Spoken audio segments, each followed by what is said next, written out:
My husband hates his boss. I mean, loathes him, and have since he was transferred to his division almost a year ago. He would come home almost every single night complaining about him. He works in a very specific creative job, and there are very limited jobs in this area for his field of work. He is paid very well for his job, and if he wanted to stay in the same field, he most likely would have to move halfway across the country, which all of our family and friends are right, so neither of us want to do that. It had gotten so bad that he was looking at quitting and just taking a cut in pay. I told him I was fine with it, but he spent his entire life studying for this job. So his company has an annual holiday party, and last year we were gone, so we did not attend. This year, however, they had it this past weekend, and lo and behold, we were available to go. This is a very large corporation, so there are literally hundreds of people at this party. When we go in, we start to talk to people, and I go sit down at our table while he goes to meet with some of the people who work in his division who were standing at the bar. While I'm sitting there, I feel a tap on my shoulder, and there stands Paul. I have not seen Paul in years, and I immediately got up and we hugged each other. Paul and I used to date in college, and we parted amicably because we both were going to separate places in life. But we did date for over a year, and as I said, I hadn't seen him in a very long time. So I was thrilled to see him again and catch up on our lives. I have no feelings for him other than that of an old friend, and I just was happy to catch up. We talked for a good long time until he asked me why I was there, and I said I was there with my husband. Yes, you can see where this is going. Paul, my ex, is the boss that my husband hates. He asked who my husband was, and I said his name, and Paul kind of looked stunned and asked if it was the same person he knew, and I said I didn't know. He said he was the department head of title of job, and that is when it struck me that this was the boss my husband had been complaining about for the past year or so. He just said that he knew my husband and didn't say anything else. We continued to talk for a while, and he said he would love to speak more with me, but he had to go back to his table as he was one of the speakers for the night. We both hugged each other, and he left. My husband walked up just as we were pulling apart from our very platonic hug. As Paul walked away, my husband asked me what that was all about. I could tell he was very upset, and he asked if Paul was trying to hit on me. He, of course, has no idea we knew each other. He was starting to rant and rave about going to Human Resource to file a complaint on him. I mean, he was fuming mad. I was kind of stuck, because if I didn't step up and say something, I think he would have gone over to the Human Resource table and filed a complaint right there and then. I just told him that we were old friends from college and that we hadn't seen each other since graduation. I could see the color drain from his face. We spent the rest of the night with him watching his phone and leaving right after eating. He did not say a word to me on the way home. Once we got home, I tried just talking in general, and he wasn't having any of it. I got the grilling of a lifetime. I could tell he was completely unhinged. He wanted to know why I didn't tell him I knew him. He went on to accuse me of laughing at him behind his back. He even went so far as to ask me if I was having an affair with him. I mean, he was in a total meltdown. This is not normal for him, in case you are wondering. He is honestly the most rational person I know, and he has never even so much as raised his voice to me in all of the years I've known him. He did eventually apologize to me, and then went on to continue to talk about how his life was hell because of his boss. Now here is the issue. I was absolutely petrified to tell him the real truth about Paul. He was completely irrational, and I was honestly afraid he would have spiraled out of control if I told him that Paul was more than just an old friend, but was actually an ex. I was not afraid for myself, by the way. I never feared that at all. But I honestly don't know mentally if he could have handled it at that moment. I think he might have done something irrational to himself or our relationship. I never hid this relationship from him. Neither of us have ever asked about previous relationships. I only know about one of his previous girlfriends because her sister said hi to him when we were at McDonald's. He knows nothing about any of my previous exes. We've both agreed that the past didn't matter. Well, I have a feeling it's going to matter. I am deathly afraid that Paul will say something to him now, not in a mean way, but just in a passing way, that we used to be a couple. I have no idea how my husband will handle this. He's the love of my life, and I do not want to hurt him. I don't want to hide this from him, nor lie by omission. But I am very much afraid of what this will do to him mentally. I'm open to any suggestions here. Also, please don't think poorly of my husband. He's a great guy and has been more than anything I could have ever dreamed of as a partner. But whatever Paul has done over the years has just made him insane. Relevant comments. I honestly don't know the entire reason. I know some of it is that he is critical of his work, which before I knew who it was, always seemed very weird to me. My husband has won 2 national awards in his field for his work.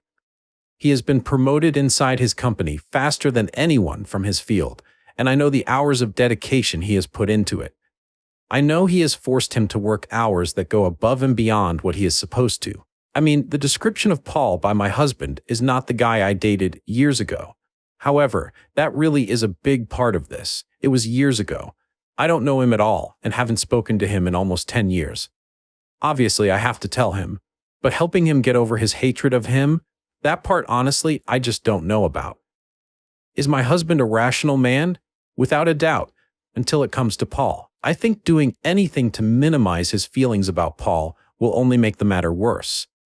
I think if I said anything, it would come off as me defending Paul, and then I think my husband would feel very isolated and hurt. I want neither. Several people have said this. I'll be honest, I don't know. I mean, we have not spoken or texted or anything in nearly 10 years. We did not part on bad terms at all, so it's not like I dumped him while he wanted to stay together. We both knew that after graduation, we would be heading towards different paths. In all honesty, I just assumed he lived on the other side of the country. Also, my husband and I have been married for longer than he has worked in that department. So if he had access to my husband's personnel file, which I don't know why he would have, I'm only listed as an emergency contact and I have my husband's last name. But I guess it is not out of the realm of possibilities. If that is the case, and if this is some kind of vendetta, then my husband should take this to human resource. How he would ever prove that, though I don't know. Also, frankly, Paul looked surprised when I said who I was married to. I guess he could be a great actor, but he genuinely looked surprised. We dated for over a year in college. I think my husband would be smart enough to figure out that we obviously had intimacy. He did not know my past, nor do I know his, but he was aware that I was not a virgin, neither was he. To my defense, I only lied by omission, out of fear of what it would do to him that night. I mean, he was literally rotating between a raving loon and being so mad he was crying. I've never seen him do that before this, by the way. At the moment, I didn't want to make a bad situation into a disaster, although all along I knew I was going to have to eventually. Was I doing self-preservation as well? Of course. Since we've never talked about exes, I had no idea how the conversation would have gone. But this wasn't just some random ex to my husband. This was the personification of all that is evil in the world, and for me to have to tell him that we used to be a couple is not going to be easy. Does anybody think for a minute, I want to lose my husband for something that I did not know, had no control over, and was with someone I haven't seen or spoken to for almost 10 years? I know my husband loves me, but I also know that for whatever reason when it comes to Paul, he is completely unhinged. I am very much afraid he will hurt himself, or hell, he might even try to hurt Paul. But mostly, I'm afraid that he will try and throw away everything we have built together. I know in the long term, he would not end us, I hope, but the damage he might do in the short term really frightens me. Update. I am sorry for those of you who have been writing asking for an update. As you will soon read, I have not been back on since the next day. After posting what I posted and reading a lot of the replies, I knew that I had no choice but to tell him, and to tell him the very next day. There is a lot of preamble that needs to be said here, and I will get to it below, but let me just get to how this went down, for those of you who are only interested in hearing what happened. When he came home, I had supper prepared. He was in a fairly good mood, which at first I thought would make this a little easier, but in retrospect, it did not. In fact, it made it worse, because I hated seeing the happy look dissolve. After dinner, I took him to the living room and sat him on the couch. I had a pretty lengthy speech prepared. It was a combination of facts and, well, honestly, a list of all of the great things about him that I loved, knowing that I was going to have to be there to support him. He pretty much cut off my flowery speech and just said to say what I was going to say, because whatever it was I was trying to say obviously was important. So I just said it. I just said, look, I didn't tell you that night because I was very much afraid of how you were going to take this.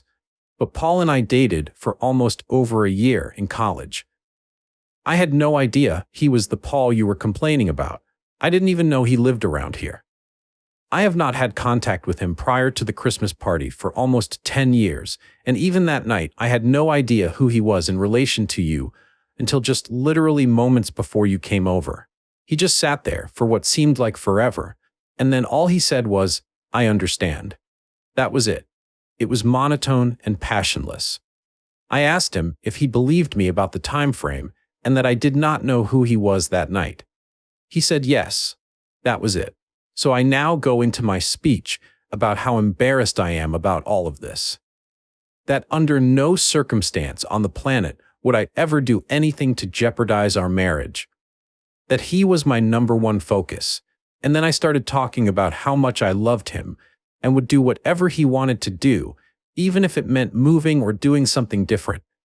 While I was talking, he stood up and said that he would like to be alone for a while, and that he needed to leave to do this. Like an idiot, I start crying. I tell him that if he needed to be alone, that is fine, but I would be happy to leave, and he said no, he wanted to go out to clear his head. He left in his car. I waited for a little bit, not nearly as long as I should have, I'm sure, but I then started texting him, telling him how much he meant to me, telling him that I would answer any question, and well, you can imagine all of the things I texted. He never replied. He left the house somewhere between 7:30 and 8. At 10:30, I received a phone call from a number that I do not know, but I did not want to be tied up, hoping that he might call me. At a little after 11, I saw car lights pull in the driveway, so I was thinking he was back, but then the doorbell rang. There is no worse feeling on the planet Earth than having two state troopers with their hats in hand at your door. As soon as I opened the door, I started screaming and crying. One of the troopers told me that my husband had been involved in a serious auto accident and that I needed to either go with them to the hospital or have someone take me. Obviously, I am hysterical at this point and am asking them if he is dead. The one trooper said that they did not believe he was, but they were notified by the hospital to notify me because they couldn't get in touch with me. The number I ignored was the emergency room calling me. I grabbed my phone and went with them to the hospital. On the way, I called his parents and told them to meet me there. I called my parents to let them know, but they were out of town for a few days, so I left a voice message.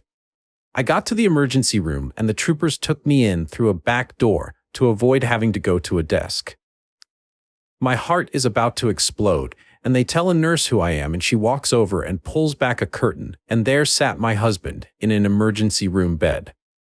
He was awake and held up his arm to show me his cast. I was both relieved and overcome, all at the same time.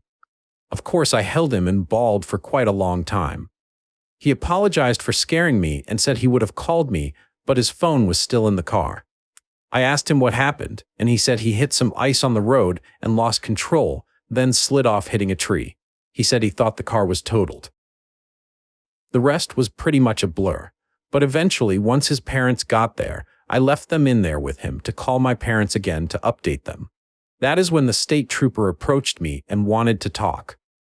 He said that while they can't totally dispute what my husband was saying, his story about ice did not hold up. Yes, it had snowed lightly, but there was no real ice on the road, and there was no evidence at the scene to show where my husband attempted to either brake or swerve. They also said that the only reason his injury was as minor as it was because of our airbags, because we did not believe he was wearing a seatbelt.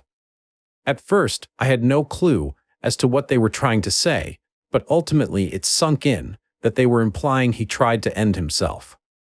No matter how bad this made me feel, and believe me, I felt like crap, my top priority at this point was him. So I went back into the room with him, and mind you, he is acting like everything is fine, like our conversation from earlier didn't even happen. In fact, he was definitely overcompensating, trying to act happy and nonchalant. Stuck with him in the room for a while, and then eventually went out and spoke to his mom. She, by the way, was fully aware of everything. I had confided in her after I got off of work because she and I have a great relationship, and I wanted her advice on how to handle this. She was a wealth of information and was very supportive that afternoon. I told her what the troopers told me. She said we should ask the doctor if there was any way to tell if this might be intentional. We spoke with the doctor, then he spoke with the troopers.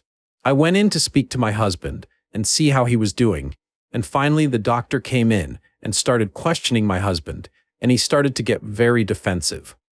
Finally he asked why he wasn't wearing a seatbelt, and he started to give some excuse, but looked at me, and he saw I was crying and just mouthed to him to please be honest. After denying it for a good long while, he finally admitted that he was just reckless. Since there was no real proof that he tried to harm himself, the doctor told us that there was nothing he could do. He said he could not justify an emergency detention order, and that while he tends to believe us, there is just not enough to work with. He was, however, admitted for 23-hour observation. He ended up with a fracture to his right forearm and bruising to his chest wall. I stayed with him, and his dad went over the next morning to the wrecker service to get his things from the car. When we went home, he went from overcompensating to him turning on me, accusing me of trying to have him committed in the emergency room. He became very mean and isolated himself in our bedroom for the next day. Eventually, he came out to eat, and that is when he dropped his request for a divorce on me. As you can imagine, I was a little distraught, but I told him that he needed to focus on getting better before we made any kind of decisions or even talked about it. The next day, he just let me have it. He totally believes that Paul and I have been conspiring against him for over a year, that the reason Paul has been so bad to him is because of me. He basically said a lot of vile, mean crap, and well, frankly, he was not the man who I knew and loved at that moment. I let him say whatever he wanted to say and didn't argue with him. After he settled down, I just asked him to explain logically how I manipulated him into this department so that I could get him to work for a person I didn't even know was there. Obviously he couldn't, but that didn't make him any more rational or less angry. The next day was a little better. He did apologize.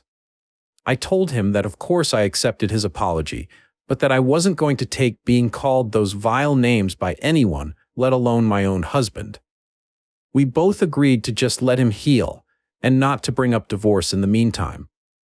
Later in the day, he agreed to go to marriage counseling, and I told him that he needed individual therapy for himself because it wasn't healthy to be this angry. Also, I want him to be able to admit what his parents, the state troopers, the emergency room doctor, and myself all believe. He tried to end himself that night.